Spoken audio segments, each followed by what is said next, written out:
Finalmente Luis Felipe firmó el acta de abdicación. Dejaba el trono a su nieto, el conde de París, que contaba 10 años de edad. El 3 de marzo, él y su esposa embarcaban en el puerto del Havre en un pequeño vapor fletado por el cónsul de Gran Bretaña rumbo a Inglaterra, con pasaportes británicos extendidos a nombre del señor Smith y la señora. 2 años después, moría Luis Felipe en el destierro. Las Tullerías fueron invadidas y saqueadas apenas partió la real pareja. Luego el pueblo invadió las cámaras gritando: ¡abajo la cámara! ¡Mueran los diputados! Allí estaban Lamartine y la duquesa Helena de Orleans.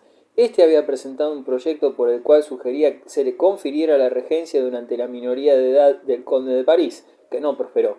El aplomo de Lamartine salvó la situación. Poco después se proclamó la República y se formó un gobierno provisional. El gobierno provisional. El Nacional y la Reforma habían propuesto un gobierno provisional. El primero, órgano de los republicanos moderados, pugnaba por el sufragio universal. El otro, de tendencias mucho más radicales, predicaba la revolución económica y social. El Nacional presentó una lista de candidatos y Lamartine figuraba a su frente. Hizo incluir a Ledru-Rollin. De pronto, en plena sesión, los de la Reforma aparecieron para exigir la participación de sus candidatos. Louis Blanc obtuvo una cartera y también un obrero, Alejandro Albert. La primera cuestión que los enfrentó en discusión fue la del derecho de propiedad. Si Ledru-Rollin era bastante sospechoso en opinión de la burguesía, Louis Blanc les parecía más peligroso aún, por su profunda influencia en las masas obreras. Este se había granjeado fama de escritor mordaz y provocador de escándalos, por su libro Organización del Trabajo y su áspera descripción de los primeros 10 años del reinado de Luis Felipe, obra publicada en 1841. Blanc se consagró a la difusión de su evangelio social, que consistía en que todo hombre tuviera derecho al trabajo y a una vida decente. Junto a Ledru-Rollin y Louis Blanc se hallaba Lamartine, idealista, aristócrata de nacimiento, que reverenciaba los principios de la soberanía popular y de la sociedad republicana, pero detestaba al socialismo. Él logró impedir que la revolución degenerase en un nuevo terror ejercido desde la calle. El 25 de febrero de 1848 se reconoció solemnemente el derecho de todos los ciudadanos al trabajo y al día siguiente se fundaron talleres nacionales donde los obreros en paro forzoso pudieran encontrar ocupación.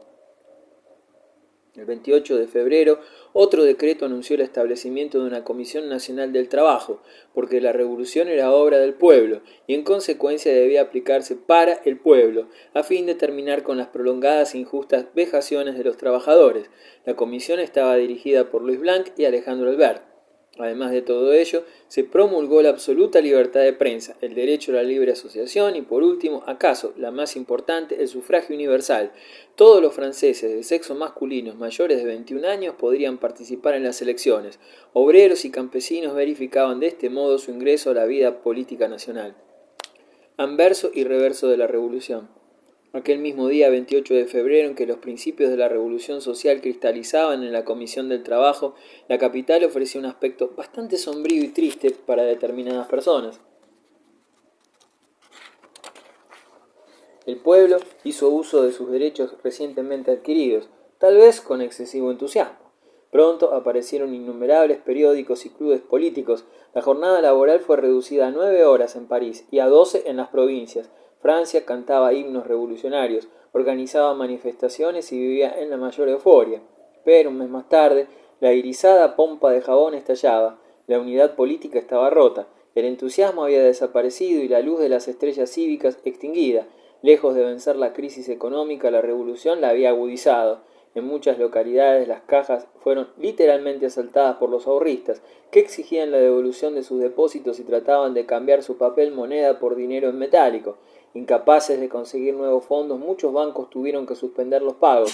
El dinero se ocultaba en medias de lana, bajo los ladrillos y el franco bajó en forma alarmante.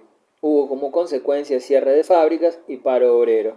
Sobreviene la crisis. El descontento y la desconfianza se propagaron con igual rapidez que el entusiasmo del mes anterior por el logro de la sociedad ideal.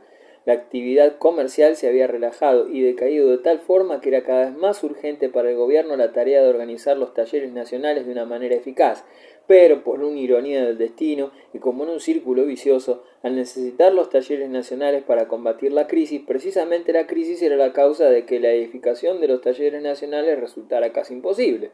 Los obreros, parados, se presentaban a millares. A fines del mes de abril, su número total ascendía a unas 100.000 personas. Mediando o no traición de los elementos burgueses del gobierno, dichos talleres constituyeron un completo fracaso y de hecho nunca llegaron a existir en realidad. Lo único que se hizo fue enviar el mayor número posible de trabajadores a cavar fosos y no pudo encontrarse otra tarea para los demás, a los que hubo que abandonar aún sin trabajar el salario, al que hubo que abonar aún sin trabajar el salario diario previsto, lo que el Estado se halló al borde de la bancarrota. Hubo manifestaciones el 17 de marzo y el 16 de abril. Cuantiosas masas de obreros parisienses aclamaban a su ídolo, Louis Blanc, indicando a la burguesía que los trabajadores reivindicaban el derecho a participar en las decisiones que les afectaban. Redobles de tambor, desfiles de ciudadanos armados, rumores de pretendidas conspiraciones o golpes de Estado. Tal era el espectáculo cotidiano en París. A la larga, aquella situación no podía continuar mucho tiempo. De un modo u otro tenía que estallar. Louis Blanc se esforzaba por lograr el triunfo de sus ideales con indomable energía, pero no dejaba de ser un teórico, un hombre de escritorio, mal preparado para afrontar problemas concretos. Superado por los acontecimientos, fue lenta pero inexorablemente arrinconado. El 17 de abril, su colega Ledru-Rollin, ministro del Interior, hizo disolver por la Guardia Nacional una manifestación que se dirigía hacia el Ayuntamiento de París, sede entonces del gobierno. Ledru-Rollin, un radical histórico, ayudaba de esta manera a los moderados a subir el primer peldaño en su victoria sobre las masas, hasta entonces dueñas de la calle, y también asestó rudo golpe a los clubes políticos.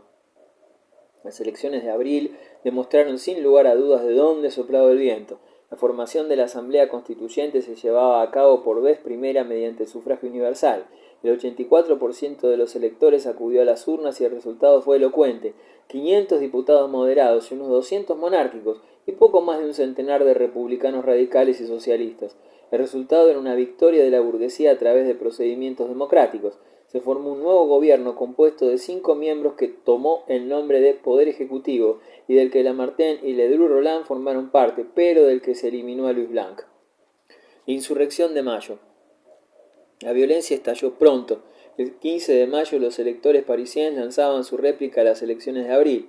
En la Asamblea Nacional iba a tener lugar una interpelación sobre el problema de Polonia, que se había sublevado de nuevo contra sus opresores rusos. Ello constituyó motivo para una manifestación que degeneró en motín.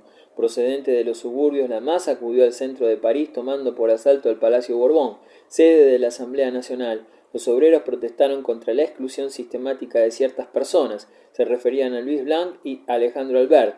Disolvieron la asamblea y proclamaron un nuevo gobierno en el que participaba Louis Blanc. El Poder Ejecutivo movilizó sus tropas y desalojó la sede de la asamblea y dispersó a los amotinados. Los dirigentes de la rebelión fueron a parar a la cárcel. Cuando Blanc apareció en la asamblea se le recibió con abucheos y silbidos. En lo sucesivo la mayoría consideró a Blanc como un traidor a aquella república de la que era uno de los fundadores y en la que había depositado sus mejores esperanzas. Los acontecimientos del 15 de mayo acarrearon hondas consecuencias. Los ciudadanos perdieron las escasas simpatías que conservaban hacia los socialistas de París. Los rojos, como se les empezó a llamar entonces, habían atentado contra la seguridad del Estado y contra las representantes del pueblo. Inclusive se dijo que trataban de implantar una dictadura semejante al terror de la Revolución de 1789. En consecuencia, clausurarían varios clubes socialistas, se disolvieron la Comisión Nacional de Trabajo y se liquidaron los talleres nacionales, pues no había dinero para continuar la empresa.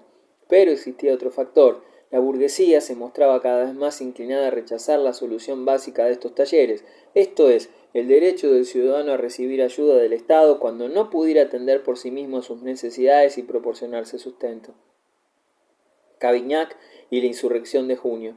La suspensión fue adoptada el 22 de junio. La población obrera de París levantó barricadas y llegó el alba del 23 de junio, día en que George Sand perdió su fe revolucionaria y que Michelet quisiera haber borrado del calendario, jornada que vio desaparecer de la escena política a Lamartine y a Ledru-Rollin, y con ellos el poder ejecutivo. Lamartine hubo de ceder su puesto al general Cavaignac, ministro de guerra, investido de poderes dictatoriales por la Asamblea. Acto seguido se proclamó en París el estado de sitio y comenzó la lucha.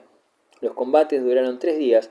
horribles por sus funestas consecuencias. La lucha no fue ya política, sino social, y constituyó un sangriento balance entre dos clases sociales, por una parte la burguesía angustiada por la suerte de sus bienes materiales y por la otra un proletariado rebosante de odio.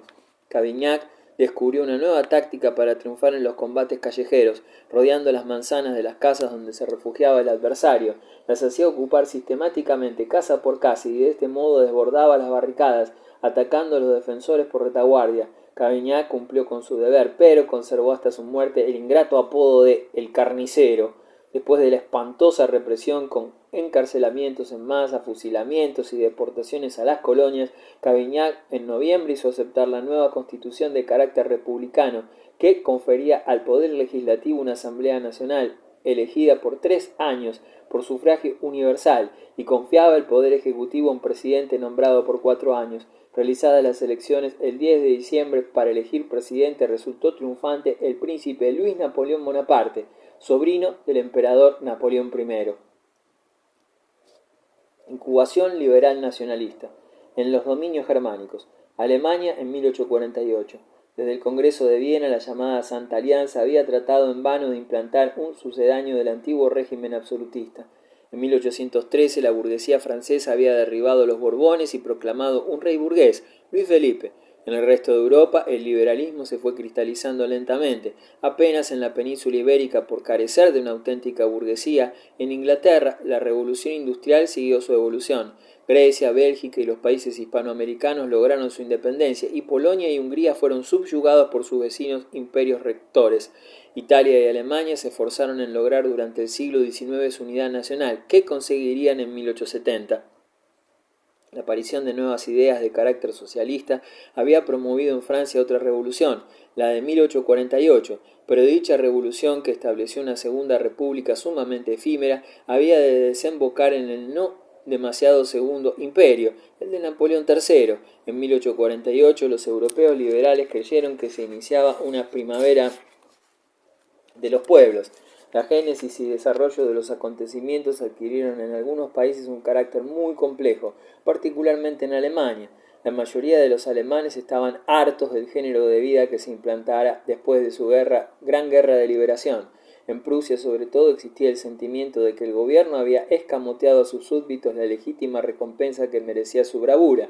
Los alemanes se rebelaban contra el absolutismo real, rechazaban la monarquía de derecho divino, protestaban contra la despiadada persecución de sus compatriotas sospechosos de opiniones radicales, como Félix Roeder, profeta de la unidad, entre otros muchos. Además, exigían la abolición del persistente feudalismo, que confería todos los derechos a los señores terratenientes, y del corporativismo, otros tantos atentados contra la libertad nacional y personal. La Revolución Industrial Alemana. La revolución en París en febrero fue como una señal de ataque para quienes ansiaban la liberación de Alemania.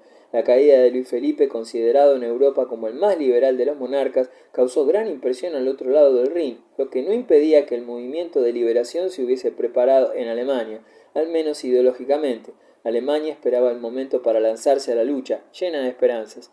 En los decenios siguientes, en la contienda antinapoleónica, se inició la explotación en gran escala de las minas hulleras del Ruhr. Los yacimientos muy ricos permitieron el surgimiento de la industria siderúrgica en Alemania occidental. Con anterioridad a 1820, estaban sólidamente asentadas las bases para el éxito espectacular de la empresa Krupp. Las fábricas de tejidos se desarrollaron igualmente, y toda la aparatosidad de la vida económica moderna, con sus bancos, sociedades anónimas y grandes empresas, comenzaba a elaborarse. La primera línea férrea alemana fue construida en 1835. El nuevo medio de transporte implantó rápidamente en varios de los estados en que a la sazón estaba dividida Alemania. En 1848 los alemanes vivían la transición de la dirigencia al ferrocarril, de la apacible campiña con sus campesinos y las pequeñas ciudades con sus burgueses, al tumultuoso mundo fabril y las masas populares. El Estado industrial moderno estaba a punto de nacer, aunque todavía Alemania seguía siendo un país preponderantemente agrícola. Contaba, evidentemente, con proletarios, pero sin proletariado organizado. Los proletarios de las ciudades eran antiguos artesanos y miembros de los gremios, arruinados por la nueva industria maquinista. En la Revolución Alemana de 1848 no aparece huella alguna del movimiento obrero en el moderno sentido de la expresión.